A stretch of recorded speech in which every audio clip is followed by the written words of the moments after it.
And this was really the beginning of the end for radio as we knew it, John. Did you recognize that early? Oh, yes. Yes. For example, I remember going out to Chicago to record a show with Jimmy Durante and Don Amici when they happened to be in Chicago and, close enough so that I could go out by train and spend the night and then come back the next night. Mm-hmm. Coming through Pennsylvania at this time, I noticed these houses all with the television antennas everywhere you looked. And I suddenly realized I better get out of radio. Because here it is, even out here like Johnstown and places like that, the houses way down the valley had tall antennas and the ones up high had short ones, but they were everywhere. And all of a sudden, radio was slackening up, and whether you liked television or not, you had to get into it if you wanted to keep on working. The U.S. spent the first 10 months of 1949 in a recession. Competition for advertising dollars was stiffer. There were now over 2,600 AM and FM stations. Television was becoming a serious threat.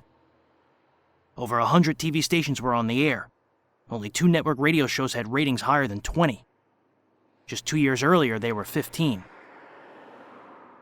Radio's average top 50 ratings dropped 30% to its lowest since 1937. Suddenly, the reality of radio drama's demise was staring men and women in the face, like the just-heard John Gibson, who played Ethelbert on Casey Crime Photographer. Meanwhile, NBC, ABC, CBS, and the Dumont Network reported a combined TV income of $29.4 million. But advertisers were learning that TV production costs were much greater than radio's. The extra money had to come from somewhere, and radio budgets were the likely source. 7 of radio's top 9 shows now aired on CBS. But that's not to say that there weren't NBC radio successes. Let's talk a little bit about Dragnet again, working with Jack Webb. Yeah. You were a part of his company, Yes. so to speak. It was an informal company, wasn't it? Oh, yes, sure. Never. It's just that he relied on these people, not meaning to, I'm sure. He didn't set out to form a group, but it was very hard to break into that little company of his.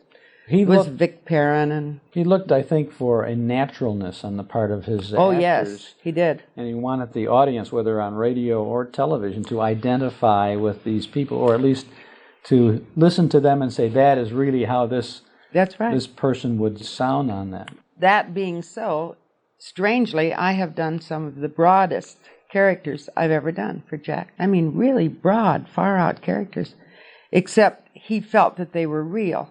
What he didn't want you to do was act. As long as you could be real in whatever you were doing, that was fine. What kind of direction did he give you then, with that end in mind? Not any more than he had to. Not character direction. He'd hand you the part and say she's A, or it was written out that way. And if you got too far off, he'd bring you back.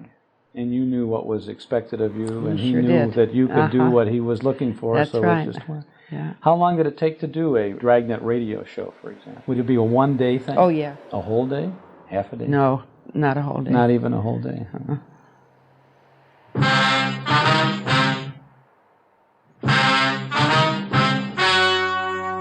Ladies and gentlemen, the story you are about to hear is true. Only the names have been changed to protect the innocent. Fatima Cigarettes, best of all long cigarettes, brings you Dragnet.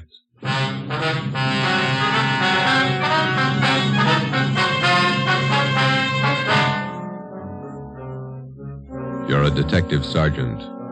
You're assigned to robbery detail. 2 armed bandits have robbed a large jewelry store in your city. One of the suspects escapes. One is apprehended. He's identified as a friend of yours. Your job, send him to prison. If you want a long cigarette, smoke the best of all long cigarettes. Smoke Fatima. Jack Webb's Dragnet premiered coast to coast on Friday, June 3rd, 1949 at 10 p.m. Eastern Time over NBC. Superbly blended to make Fatima extra mild. It featured some of Hollywood radio's most talented character actors, like the just-heard Virginia Gregg. It wasn't long before Liggett & Myers Tobacco signed on as sponsor. Is doubling and redoubling its smokers. So, if you want a long cigarette, smoke the best of all long cigarettes. Smoke Fatima. Dragnet, the documented drama of an actual crime. For the next 30 minutes, in cooperation with the Los Angeles Police Department, you will travel step by step on the side of the law through an actual case from official police files. From beginning to end, from crime to punishment, Dragnet is the story of your police force in action. It was Tuesday, February 8th. It was cold in Los Angeles. We were working the night watch out of robbery detail. My partner's Ben Romero. The boss is Thad Brown, chief of detectives. My name's Friday. I was on the way over from the city hall, and it was 8:35 p.m. when I got to the second floor of the Georgia Street Receiving Hospital. Treatment room. Joe, hi. Hi, Doc. Ben, how's it going? Okay. It hurt for a while.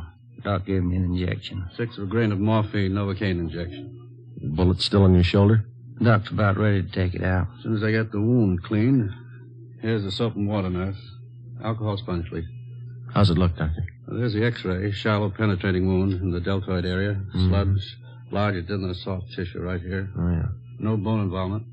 Okay, the bullet was spent. That's good. Feel okay? Sure.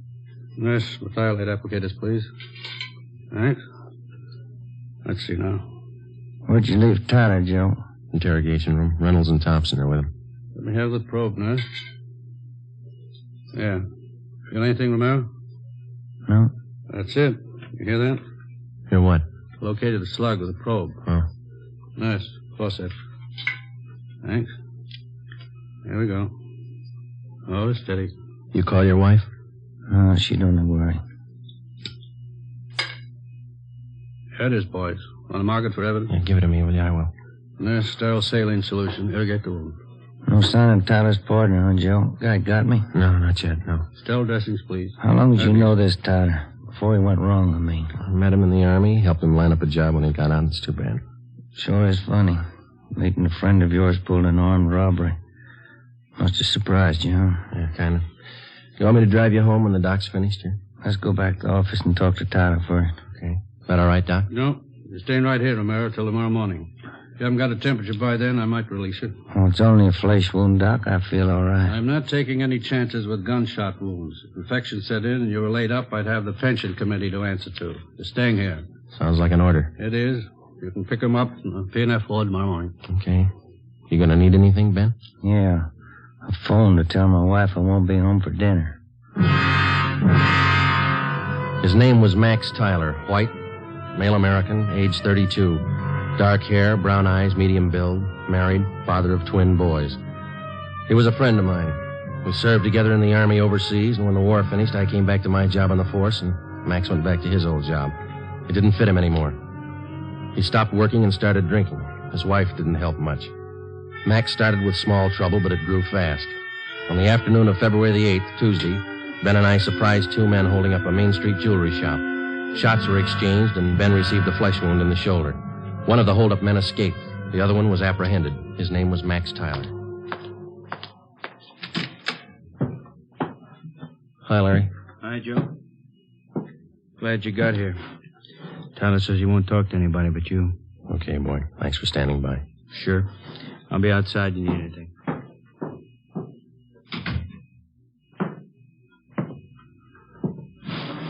Max? Joe? You're in deep this time. You shot a cop. I didn't. This guy was with me. I didn't fire once. You were in on the job. Yeah. Men don't expect presents. I don't expect anything, Joe. Glad you came back. I don't want to talk to those other cops. I work in the same department they do. Same job. Well, it's easier to talk to you. What's your story? I was crazy to try it. No alibis, Joe, but I didn't know what I was doing, believe me. I just didn't realize. I won't buy it, Max. You told me the same thing 14 months ago when they picked you up for those bum checks you were passing. Sure, I hung some paper, but I'm no hood, Joe. You know that. I was drinking. I needed dough for Dorothy and the kids. You gotta believe me. I need a break. You said that before, too. I went to bat for you, got up with 6 months and 3 years probation. Now you turn up with another caper. I know, Joe, I know. I'm sorry. You're sorry once, Max, and it works, but one free ride's enough for anybody. Now, that's it. Did I say I wanted that kind of a break? I'll serve my time, Joe. I'll serve every day I owe. And then what can you tell me you couldn't have told the other cops? I want to ask you a favor. Yeah? I know you're going to hook me on this.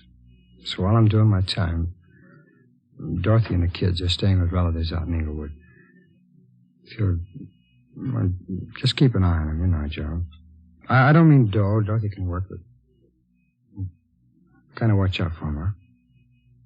Give him a break, Joe. It's not their fault. You do it, Joe? Yeah, sure, I'll take care of it. Now, you do something for me. Anything you want, guy. Let's have the straight story. Who was the guy with you on that holdup this afternoon? Cresta, George Cresta, you know him. Out of Folsom, short guy, black hair? Yeah, he's got a room above the Red Owl Bar down on East 3rd near Broadway. That's where he hangs out. Where can we find Cresta now? Oh, maybe there, I don't know. I'll give you a list of the places he goes. Some of his friends I've met. He sure roped me in. Said there wasn't going to be any rough stuff. You were carrying an S&W 38? Sure. When they got outside the jewelry shop, Cresta jammed the gun in my hand. I had to put it away, get it out of sight. Believe me, Joe, he roped me into this. It sounds like an alibi, I know, This but is your second time around, Max. It sounds like one. Okay, I got nothing coming.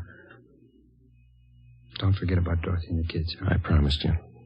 Now, you want to give me a full statement on the holdup now? Anything you say, Joe. I'll call for a stenographer. Joe. Yeah. I'm sorry. I am. I believe you. We got the feeling too late, that's all.